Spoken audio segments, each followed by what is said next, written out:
ایران میں مہنگائی کے خلاف مظاہرے، ٹرمپ نے ایرانی حکومت کو دھمکی دے دی، کہا کہ اگر مظاہرین کو قتل کیا گیا تو بچانے کے لیے آئیں گے، امریکہ اس کے لیے ہر طرح سے تیار ہے۔ ایران میں حالیہ پرتشدد احتجاج کے دوران 6 افراد جاں بحق ہو گئے۔ فسادات کی سازشوں کے الزام میں ایرانی حکومت نے 8 افراد کو گرفتار کر لیا۔ ایرانی خفیہ ایجنسی کے مطابق گرفتار افراد میں 5 امریکہ اور 2 یورپ میں ملک دشمن عناصر سے رابطے میں تھے۔ ایرانی حکومت باز رہے، مظاہرین کو قتل نہ کرے ورنہ انجام بہت برا ہوگا۔ ٹرمپ کی ایران کو ایک بار پھر دھمکی۔ امریکی صدر کے بیان کے بعد ہلچل مچ گئی۔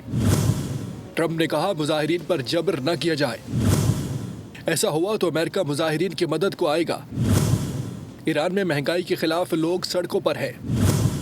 پرتشدد مظاہروں میں 6 افراد ہلاک ہو چکے ہیں، درجنوں زخمی ہوئے، کئی کو گرفتار کر لیا گیا۔ فسادات کی سازشوں کے الزام میں ایرانی حکومت نے 8 افراد کو گرفتار کیا۔ ایرانی خفیہ ایجنسی کے مطابق گرفتار افراد میں 5 امریکہ اور 2 یورپ میں ملک دشمن عناصر سے رابطے میں تھے۔ ایرانی پراسیکیوٹر جنرل کا کہنا ہے کہ احتجاج عوام کا حق ہے، لیکن قانون ہاتھ میں لینے والوں کو فیصلہ کن جواب دیا جائے گا۔